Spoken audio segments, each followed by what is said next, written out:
All right, so get this. Today, we're diving deep into something we all use every single day. Every single day, yep. Yeah.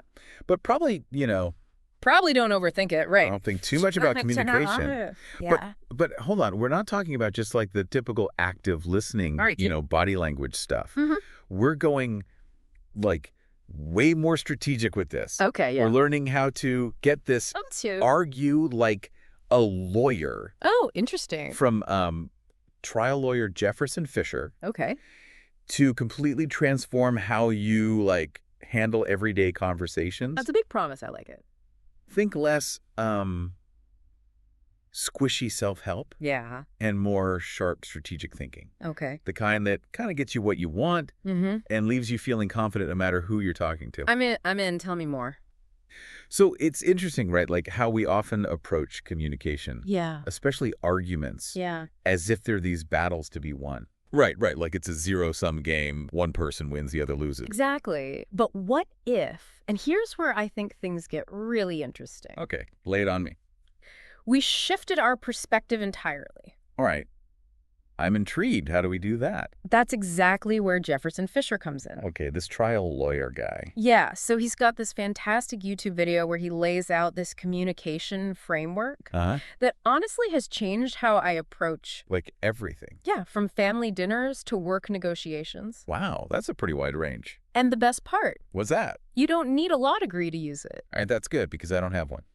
So one of the most powerful takeaways for me from his approach is the idea that what you say Yeah. literally becomes who you are in the eyes of others. That's deep. I like that. Like, think about it. If someone's constantly complaining, Yeah, we all know that person. you probably start to see them as a negative person. Yeah, for sure. Right. Right. But if they're offering solutions Yeah. and like focusing on the positive, Mhm. that shapes your perception of them too. Oh, absolutely. You start to see them as problem solver, someone who's proactive. Exactly. And it's not just about being nice. Okay. It's about understanding that your words paint a picture of who you are. I like that analogy. And you have the power to choose the colors. So we're not just victims of circumstance. We can actually control how people see us. Exactly. I love it. So it's like we're constantly building this identity through our words, Yeah. whether we realize it or not. That's a good point. We don't always think about it. But here's something I've always wondered about this. Okay, what's that? Does this mean that only extroverts can be like great communicators? Interesting question. Because, I'm more of an introvert, Yeah. and sometimes I worry about not being assertive enough. I hear you. That's a common concern. So what do you think? Well, actually, Fisher addresses that directly, and I think Yeah. you'll find it reassuring. He emphasizes that the most effective communication isn't about being, loud Yeah. or dominating the conversation. Uh-huh. It's really about being clear, Okay. concise, and intentional with your words. So it's more about quality over quantity. Exactly. And introverts often excel at this. Yeah. They tend to be more thoughtful, more deliberate with what they say. Oh, I like that. It's not about how much you say. It's about the impact of what you choose to say. That's such a relief to hear. Right. It takes the pressure off feeling like you have to be on all the time. Yeah. So you don't have to be the life of the party to be a great communicator. Okay, so this is where I think Fisher's approach really gets interesting. All right, righty. He completely flips the script on how we view arguments. How so? He says, forget about winning, Okay. because that mindset actually sets you up for failure. Interesting. So it's not about one person coming out on top. No, not at all. Okay. Instead, he uses this brilliant analogy I love a good analogy. of arguments being like knots that you need to untangle together. That's a great image. Right? Yeah. Instead of pulling in opposite directions, you're working together to loosen the knot. Exactly. I like it. So think about those heated disagreements you've had, Oh, yeah. I've definitely had a few of those. where it feels like you're pulling in opposite directions. Right. And the tension just keeps building. And the tension just keeps escalating. Yeah. That's the tug of war mentality that Fisher's Mhm. talking about. And it gets you nowhere fast. It gets you nowhere. Exactly. And it can be so frustrating, right? Oh, tell me about it. It's like that time Yeah. that I made a comment at my mother-in-law's birthday dinner. Oh, boy. Here we go. Just a little dig, really. Uh-uh. But the second I said it, You knew. I knew it was a mistake. Yeah. The mood completely shifted, Lord. and my husband was not happy with me. I can imagine. It felt like I'd single-handedly tied this massive knot in the conversation. So what did you do? Well, in the moment, not much. Yeah. But now Now you know better. I know better. All right. I'm curious, what would you do differently now? Okay, so imagine if, instead of getting defensive Yeah. or doubling down on my comment, Uh-huh. you took a breath Take a breath. and simply asked, Yeah. "What did you hear?" Interesting. It's such a simple question, but it can completely diffuse the tension. I see. You're acknowledging their perspective. Yes, and it Wait. shifts the focus away from blame and towards understanding. So you're not pointing fingers. Not at all. You're trying to bridge the gap. Exactly. That's really smart. And it prevents that whole cycle of defensiveness and escalation. Right, because when someone feels attacked, they're more likely to attack back. Exactly. It can ruin an entire evening. Oh, yeah, I've been there. Right. Yeah, it's like a downward spiral. So instead you're So, saying, yeah. hey, let's try to understand each other. I like that. Let's untangle this knot together. It's collaborative. It's collaborative. It's problem solving, Exactly. not adversarial. And this leads us to another one of Fisher's key principles. Okay, what's that? Directness. Directness. Okay. So we're often told to sandwich criticism between positive statements. Like the classic compliment sandwich. But Fisher argues that this can actually be more harmful than helpful. Oh, really? Why is that? Now that you mention it, Yeah. it does seem kind of manipulative, right? I see what you mean. Like you're trying to sugarcoat something that might be difficult to hear. Right, you're not being totally honest. Exactly. It feels a little disingenuous. Yeah, so think about it, which feels more genuine and respectful. Okay. Being told, I have bad news. Yeah. Or having someone beat around the bush for 5 minutes before getting to the point. Definitely the first one. It definitely feels more authentic when someone's just upfront and honest. I agree. Even if the news isn't what you want to hear. Yeah, it's about respecting the other person's intelligence and their ability to handle the truth. So no more beating around the bush. No, we're beating around the bush. Just straight to the point. Straight to the point. I like it. And Fisher takes it a step further. Okay, how so? He suggests adding a phrase that can make all the difference in how the message is received.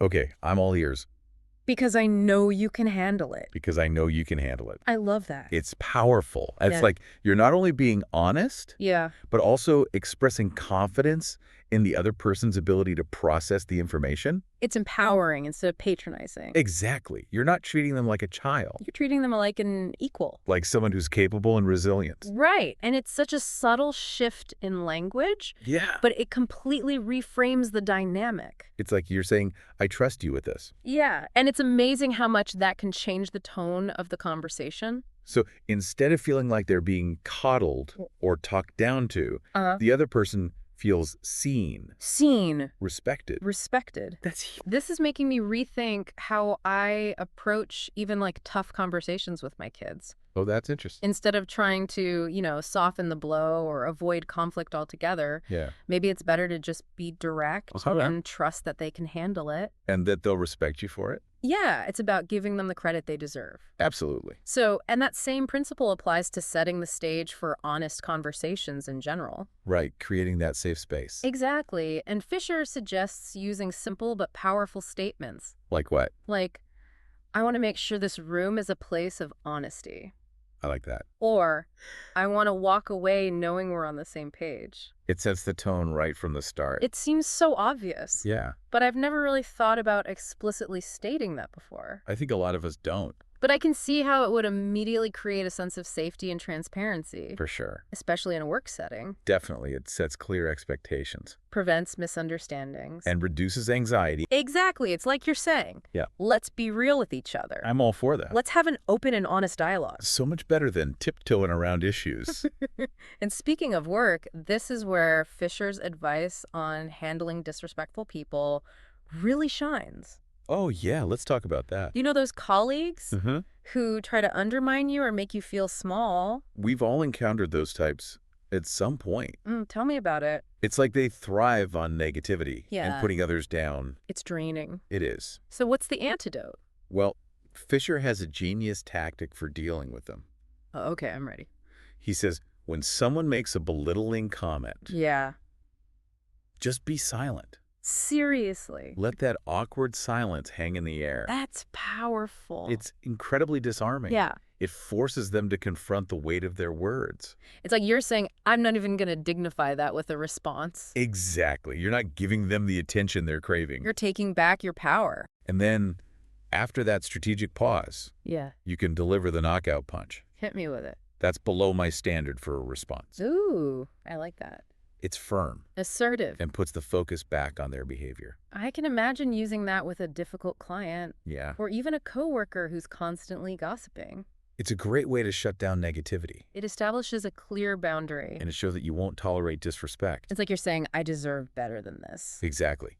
And remember Fisher's anecdote about having to set a boundary with his own grandfather? Oh, yeah, the one where his grandfather was being rude to the waitstaff. Right. It was such a powerful example of how sometimes we have to stand up for what's right, Even when it's uncomfortable. even with our own family. It takes guts. It does, but it's so worth it. It's a good reminder that setting boundaries is important, Yeah. even with loved ones. It's not about being mean It's about protecting your own well-being. and holding people accountable for their actions. It's about showing them that there are consequences for their words and actions. Sometimes that tough love is exactly what they need to make a change. So we've talked about setting the stage for honest conversations, Yeah. being direct, handling disrespect. But there's another key element to Fisher's approach, Okay, what's that? separating the person from the problem. That's a classic communication principle, right? It is, but it's so important. It can be hard to do in the heat of the moment. It can, but it's essential for having a productive conversation. So how do we do it? Well, Fisher gives a great example. Okay. Imagine you need to critique a presentation. Uh-huh. Instead of saying, your presentation was terrible, Yeah, that's harsh. which is a personal attack, Right. you could say, the presentation could benefit from a few changes. That's much better. It's subtle But it makes a huge difference in how the message is received, because you're focusing on the problem, not the person. and that makes the other person more likely to be open to feedback. It's like you're saying, let's work together to make this better. Exactly. It's collaborative, not confrontational. And this principle can be applied to so many situations. Oh, yeah. From parenting Uh-huh. to dealing with roommates. Give me an example. Okay, so instead of saying, you're so lazy, this room is a mess, Oh, I've definitely said that before. you could say, hey, I'm feeling a bit overwhelmed by the clutter in here. Okay. What do you think we could do to tidy things up? That's so much better. It's about focusing on the problem. Not the person. And it invites collaboration instead of conflict. It's a win-win. So it all starts with taking a breath before speaking. Ah, yes, the power of the pause. This is especially important for those of us who struggle with social anxiety. Or who tend to overthink things. Oh, that's me for sure. I feel you. My mind races a mile a minute, Yeah, and sometimes I just blurt things out before thinking them through. I've been there. So how do we slow down the runaway train of thoughts? Well, Fisher has a brilliant analogy for this. Okay, I'm intrigued. He says, instead of being a waterfall, A waterfall. be a well. A well. That's an interesting image. It is, right. What does he mean by that? So think about it. Okay. A well is a source of valuable water, Yeah. but it's contained Okay. and controlled. Control. People have to come to the well to draw from it. So instead of flooding people with information, Yeah. be more selective and intentional with what you share. Exactly. You become a source of valuable insights. Not a source of overwhelm? It creates a sense of intrigue Okay. and encourages people to lean in and listen. So you're not just talking at them. Right. You're inviting them to engage in a more meaningful conversation. And that leads to deeper connections. This is brilliant. And it also ties back to the importance of silence. Right. Sometimes the most powerful thing you can say is nothing at all. Let your breath be the first word. I love that. It's a beautiful reminder to pause, gather your thoughts. And speak with intention. It helps you to avoid saying something you might regret later, Absolutely. and ensures that your words align with your conversational goals and values. Which brings us to two important concepts. Okay. Conversational goals Goals? and conversational values. Okay, I'm intrigued. What are those exactly? A conversational goal is the intended outcome of the conversation. Okay. What do you want to achieve? Hmm? What message do you want to convey? Gotcha. So it's about being clear on your purpose. Exactly. Yep. And conversational values. Yeah? Those are how you want to be perceived throughout the conversation. So, like, do you want to come across as empathetic, Exactly. assertive, collaborative? It's about setting the tone for the interaction. So before you even start talking, you need to be clear on what you want to accomplish and how you want to come across. It's about being strategic and intentional with your communication. And this applies to every interaction, Every single one. from casual conversations to high-stakes negotiations. It's a game changer. This is a lot to process, I know, right? but in a good way. It's exciting. It's like we've just scratched the surface of Fisher's communication framework. And the best is yet to come. Oh, there's more. There's always more to learn when it comes to the art of communication. All right, I'm hooked. Tell me more. Well, in part 2, we'll delve into Fisher's specific advice for navigating those tricky situations we all face, Okay, like what? like dealing with difficult people, Ugh, yeah, I need help with that. handling criticism, That's a tough one. and communicating effectively in different contexts, including work and family. Okay, I'm ready to dive deeper. Great. Can't wait to share more. Awesome. See you in part 2. See you there. Welcome back to our deep dive into confident communication. I don't know about you, but I'm still processing all those powerful insights from Jefferson Fisher. That whole concept of arguments as knots to untangle together. Right. It's so simple, yet so brilliant. It's like he's given us a whole new way to view conflict. I think so too.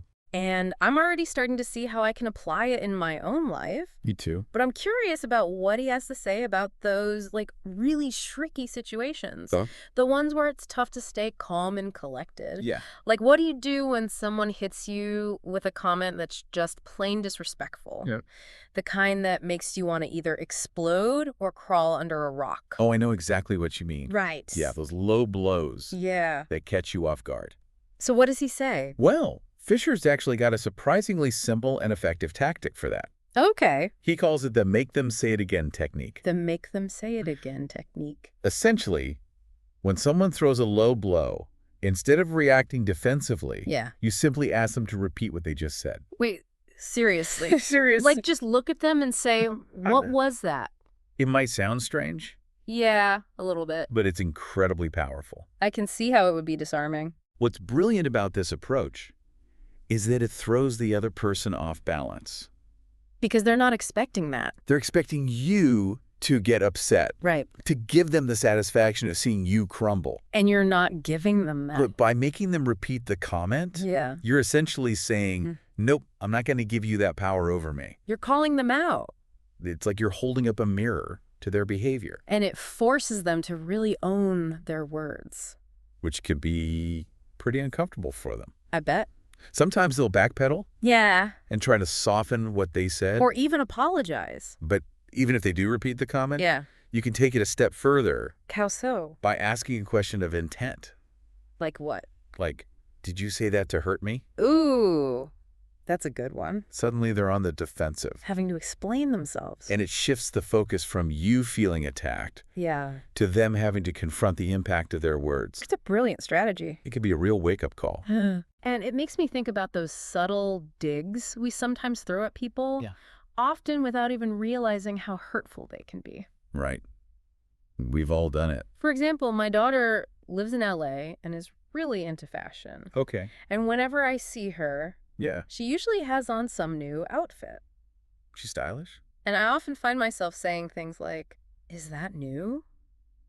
Interesting. Like, what am I really trying to say there? Yeah, if you really examine that statement, Yeah. what's the underlying message you're conveying? Well, if I'm being honest, it probably comes across as judgmental. Yeah, I can see that. Like, where are you getting the money for all these clothes? Right. It's a subtle dig.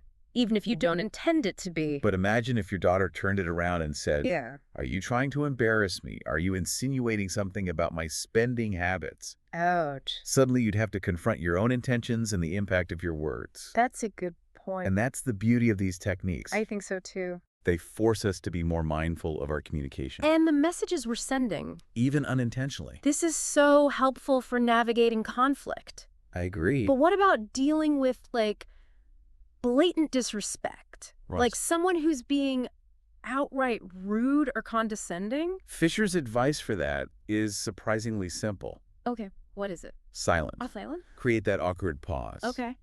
Let the tension build. Let it hang there. It can be incredibly disarming. I can see that. It's like you're saying, Then I'm not going to reward your bad behavior with a response. you're refusing to engage in that negativity. Precisely. So you let the silence speak for itself. And then, after that strategic silence, Yeah. you can deliver this line. Okay.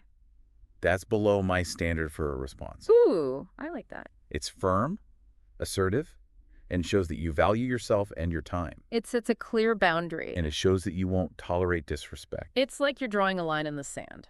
And remember Fisher's anecdote about having to set a boundary with his own grandfather? Yes. The one where his grandfather was being rude to the waitstaff. Right. Yeah. It was such a powerful example of how sometimes we have to stand up for what's right, Even when it's uncomfortable. even with our own family. It highlights that setting boundaries is a form of self-respect. And it can actually be an act of love. Because you're showing the other person that their behavior is unacceptable. And encouraging them to do better. It's about helping them to grow. This is also helpful for navigating conflict. It is. But what about those everyday conversations? Yeah. Where we just want to communicate more clearly and effectively? Right. Like, how do we make sure our message is coming across the way we intend it to? One of Fisher's key suggestions is to use I feel statements I feel statements. instead of I think statements. So instead of saying, I think you're being unreasonable. Right, which can come across as accusatory. Yeah. You would say, I feel frustrated when this happens. It's a subtle shift, but it makes a huge difference. Because you're owning your emotions. Exactly. And expressing them clearly. Without blaming or accusing the other person. So you're not pointing fingers. And it ties back to that idea of separating the person from the problem, It keeps the focus on the issue at hand.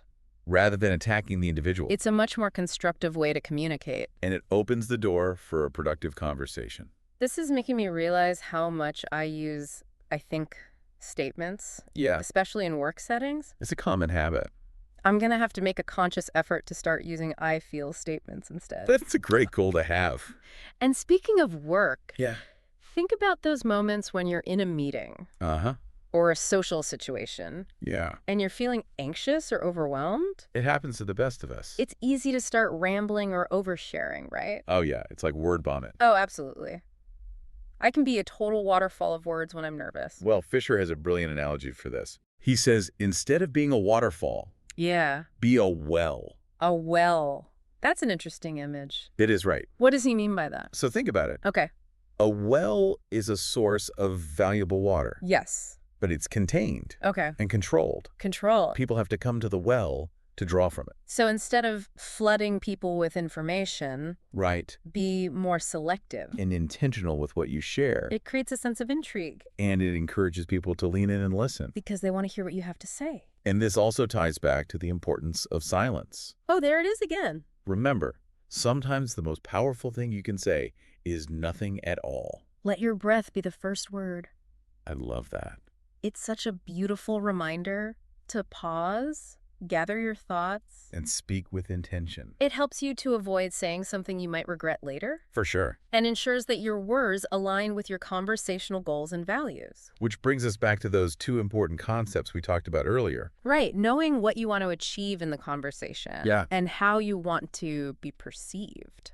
What kind of energy do you want to bring to the interaction? What impact do you want to have on the other person? These are important questions to consider before you even open your mouth. This is all making me realize how much power we have over our communication. Me too.